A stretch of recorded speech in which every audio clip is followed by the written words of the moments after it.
Hello everyone, Assalamu alaikum. আশা করছি সকলে অত্যন্ত ভালো আছেন. Hopefully all of fit and fine, and I am also fine by the grace of Almighty. Today in this video we are talk about how to speak in English. আজকের এই ভিডিওতে আমরা কথা বলবো কিভাবে ইংরেজিতে কথা বলতে হয়.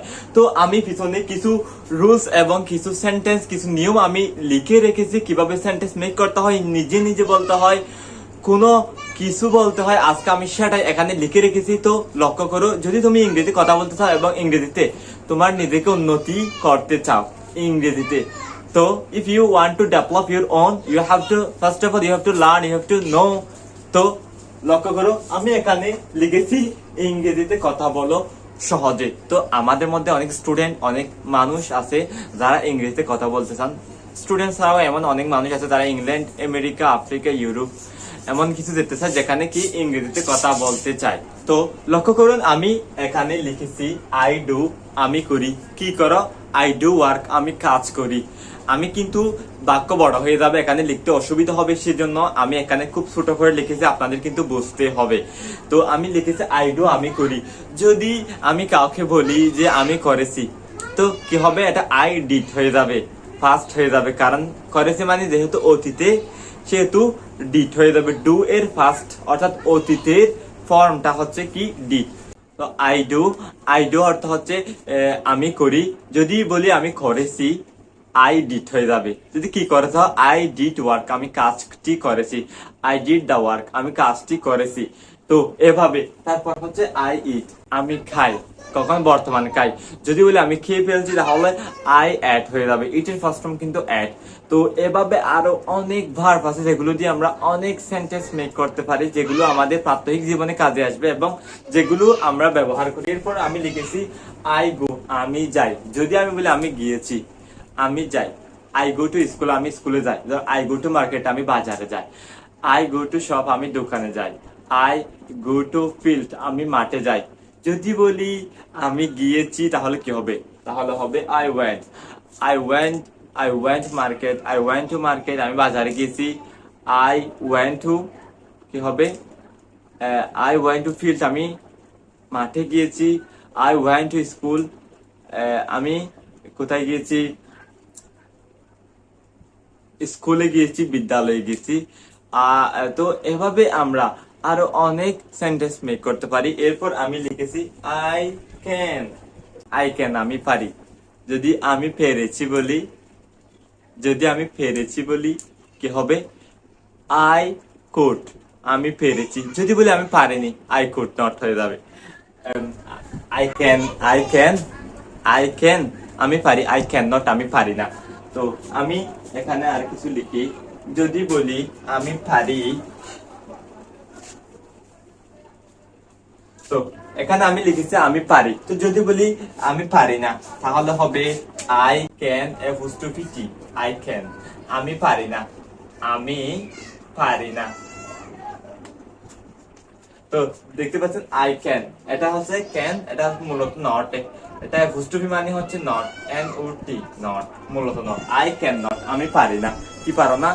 ডু দা ওয়ার্ক, আমি কাজটি করতে পারি না, আমি কাজটি করতে পারি না. সেন্টেন্স বলতেছি এখানে পুরোটা. তারপর হচ্ছে I go, I don't go, আমি যাই না. আই গো, আমি যাই. আই ডোন্ট গো, আমি যাই না. তারপর হচ্ছে আই ইট, আই ডোন্ট ইট, আমি এটি খাই না. আই ইট, আমি খাই. আই ডোন্ট ইট, আমি খাই না. তারপর হচ্ছে আই ডু, আমি করি. যদি বলি আমি করি না, তাহলে আই ডোন্ট হবে. সুতরাং যদি আমরা কোনো বাক্য মেক করতে চাই, সেন্টেন্স মেক করতে চাই, তাহলে এগুলোর অত্যন্ত কাজে আসবে. যেমন can, could, may, might, shall, should, এটা হচ্ছে, এগুলো হচ্ছে মডাল অক্সিলারি. তারপর হচ্ছে বিভাগ হচ্ছে এম, ইজ, আর, ওয়াজ, আর, যেগুলো ব্যবহার আমি ইতিপূর্বে অনেক শিখিয়েছি. তো আজকে কিন্তু কিভাবে বাক্য মেক করতে হয় সেটা শিখেছি. তো যদি যদি আমরা বলি, বা যদি বলি আমি পারি না, আই ডোন্ট হবে, বা আই ডু নট হবে. যদি বলি আমি পারিনি, মানে অতীতে পারেনি, তাহলে কি হবে? I did not. আমি এটা লিখেছি I did not, I did N O T not, I did not, আমি পারিনি. তারা মানুষকার আমি, আমি পারিনি, আমি পারিনি. কি হবে? আমি পারিনি. এভাবে আমরা আরো সেন্টেন্স মেক করতে পারি, লক্ষ্য করো। আমি এখানে আরো একটি বাক্য লিখেছি যে I get up in the early morning, আমি খুব ভোরে ঘুম থেকে উঠি। আই গেট আপ, আমি জাগ্রত হই বা আমি ঘুম থেকে উঠি। In the early morning, early বলতে খুব সকালে বা শহরে বোঝায়। তারপর হচ্ছে যদি সে হয় তাহলে কি হবে, সে খুব ভোরে ঘুম থেকে ওঠে, তাহলে এখানে সে গেটস হয়ে যাবে। He gets up. He gets up in the early morning. সে খুব ভোরে ঘুম থেকে ওঠে। সে খুব ভোরে ঘুম থেকে ওঠে, কারণ সাবজেক্ট যদি থার্ড পারসন সিঙ্গুলার নাম্বার হয়, মানে সাবজেক্ট যদি থার্ড পারসন হয়, সিঙ্গুলার নাম্বার হয়, থার্ড পারসন হয়ে সিঙ্গুলার নাম্বার হয়, মানে একজন হয়, তাহলে বারবার সাথে বা ইয়ে যুক্ত হবে। এই জন্য এর আগে আমি অনেকবার বলেছি এই কথাটা। তো তো I gets up in the early morning, আমি খুব ভোরে ঘুম থেকে উঠি। তারপর he gets up in the early morning, সে খুব ভোরে ঘুম থেকে উঠে। তো তারপর হচ্ছে আই হ্যাভ ব্রেকফাস্ট 8 o'clock, যদি বলি আমি 8টায় আমার সকালের খাবার ব্রেকফাস্টই করি, তাহলে হবে I have, I H A V E, I have B R E A K F A S T, I have breakfast at o c l o c k at 8 o'clock, আমি 8টা কি করি, অথবা আমি 6 o'clock, আমি 6টা কি করি, breakfast করি। এরপর হচ্ছে আই গেট রেডি, আমি প্রস্তুত হই। তারপর একটা ছেলের দৈনিক রুটিন থেকে আমি এগুলো বলতেছি।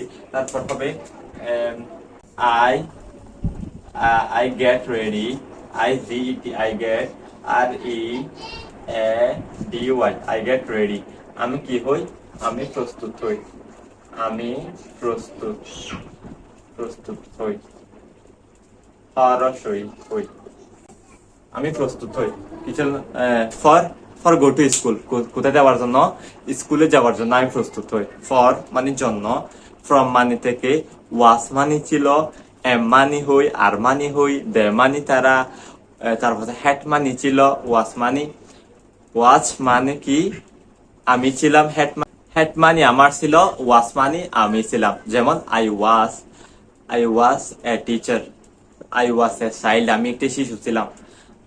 যদি বলি আই হ্যাড এ কাউ, আমার একটি গরু ছিল। যদি বলি আই ওয়াজ এ কাউ, আমি একটা গরু ছিলাম, হয়ে যাবে এভাবে। তো আমি বোঝাতে অনেক ভাবে বলেছি, অনেক ধরনের, তো বুঝতে পেরেছেন। তো আশা করছি আপনারা উপকৃত হয়েছেন। তো আমি এটা শুধু মানবতার খাতিরে, সবার ভালোর জন্য আমি ইউটিউব চ্যানেল এটি চালাই। এখানে শুধু আমি মানুষকে শেখানোর জন্য চেষ্টা করি। প্রতি সপ্তাহ বা 3-4 দিন, এমনকি 20 দিন পরে একটি একটি ভিডিও দিই। তো আমি একজন স্টুডেন্ট, তো আশা করছি আপনারা কিছু না কিছু হলে শিখেছেন, যারা বিগিনার, যারা শুরু করছেন। তো আজকের ভিডিও এই পর্যন্ত। তো এভাবে ভিডিও পেতে আমার চ্যানেলটি সাবস্ক্রাইব করতে ভুলবেন না, এবং ভালো লাগলে আপনার বন্ধু বান্ধবদের অবশ্যই হোয়াটসঅ্যাপ মেসেঞ্জারে শেয়ার করতে ভুলবেন না। আসসালামু আলাইকুম।